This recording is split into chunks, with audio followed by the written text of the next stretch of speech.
Hi, I'm Joey Pins. People ask me, how did I lose 130 pounds? The quick answer is always discipline.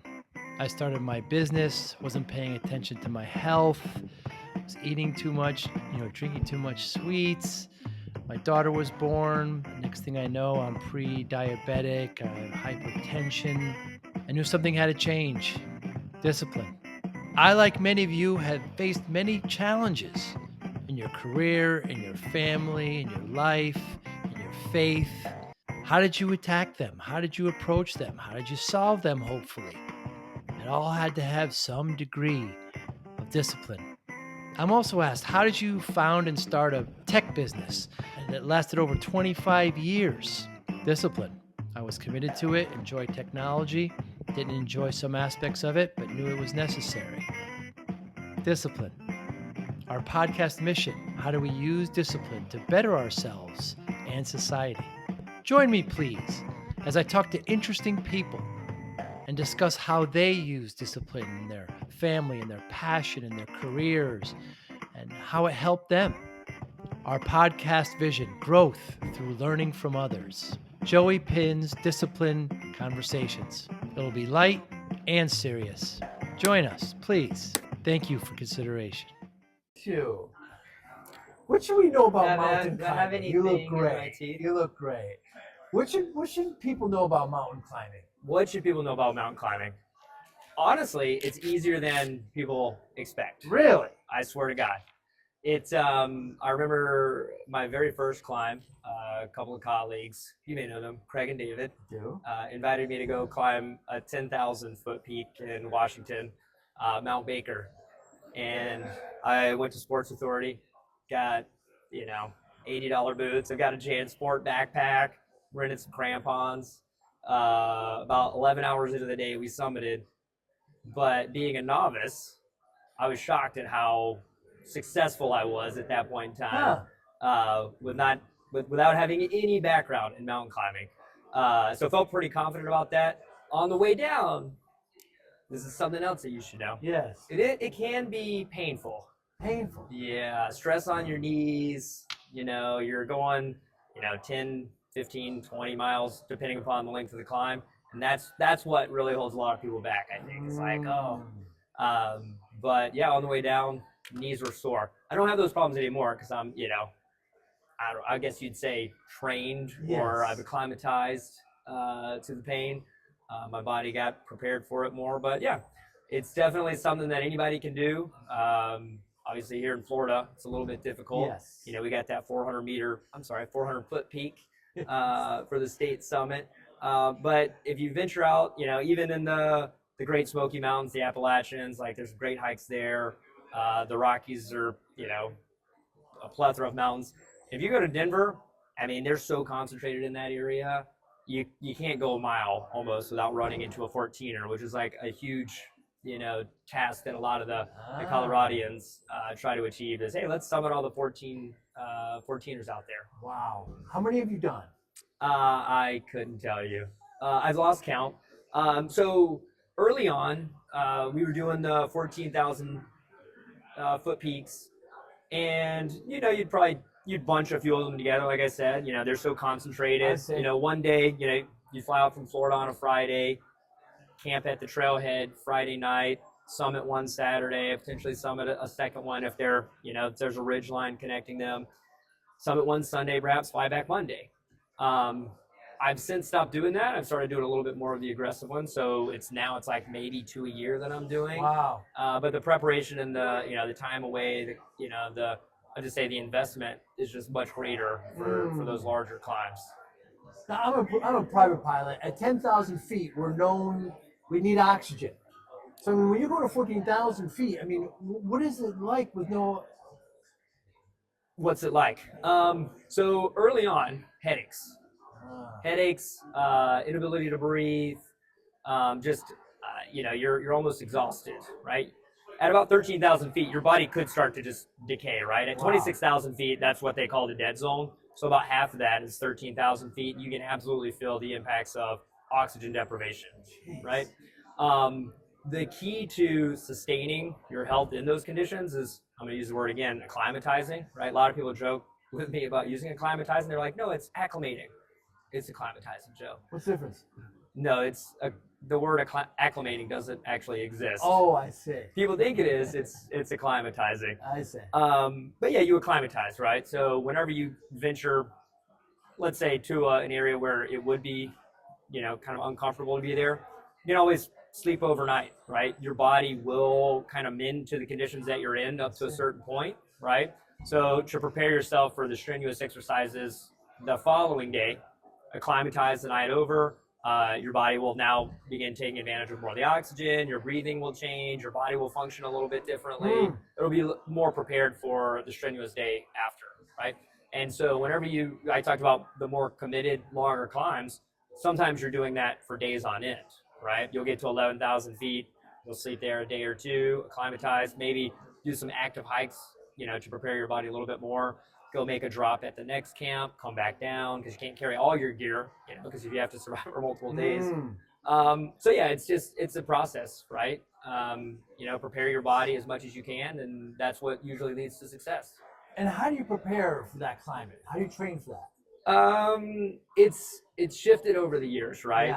Yeah. Early on, it was a lot of cardio, right? It was less about the oxygen. It was less about the altitude, right? It was more about just keeping your body in a state of, well, I need to hike for 11 hours, right? So it was just a lot of cardiovascular, a lot of circuit training to keep the body prepared.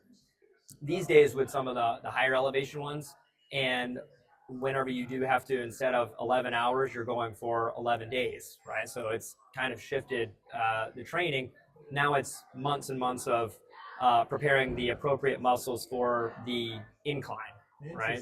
So for me, I do this exercise called sled dragging. I may have talked to you about it before, in which I'll take a DIY apparatus, a cement, tub, fill it with 80 pounds of concrete, got a back strap attachment, and I will, several times a week in the morning, just drag it around for 4, 5, 6 miles at a given time. Wow. Especially since we don't have altitude here in Florida. Right. So it gives me the kind of faux altitude with the ability to lean, have the motion of like pulling something, just to get those muscles kind of touched that you wouldn't walking on flat terrain. And what from mountain climbing, Topher, from this discipline that you've created and this passion, can you impart upon MSPs this week here at Secure? I think for me, I'll say two things. One, I just talked about the flexibility in my training, right? I tell my team this constantly, especially from a physical ability, but as well as a business side of things as well, is your 100% today should not be your 100% tomorrow, right? If you've reached 100% today, you've got to now go further, right? You've got to learn to do things even better, because that's the only way you're going to, if you look at it from a physical perspective, if I just walked a mile every day for the rest of my life, I'm going to plateau, right? I've got to learn to, kind of curve jump or jump to the next layer where it's like, well, once walking a mile becomes easy, I'm no longer giving 100% anymore, right? I've achieved a plateau. And so now giving my all in that, next phase, maybe 2 miles, maybe 3 miles, right? You just got to continue to push yourself. And it was last year, I believe, at Connect that we had 2 years ago, about the 1%, the incremental, hey, if you just improve 1%, that's more than 3x in a given year.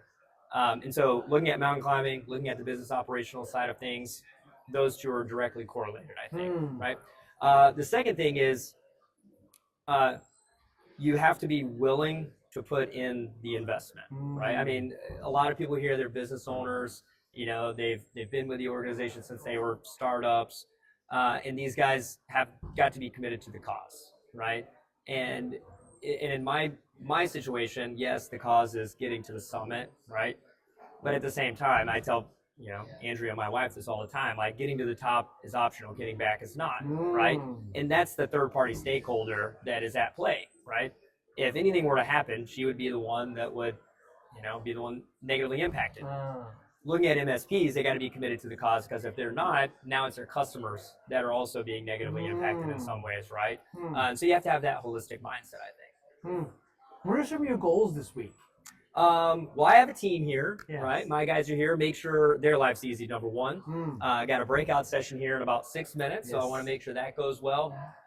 One of my biggest things is networking, right?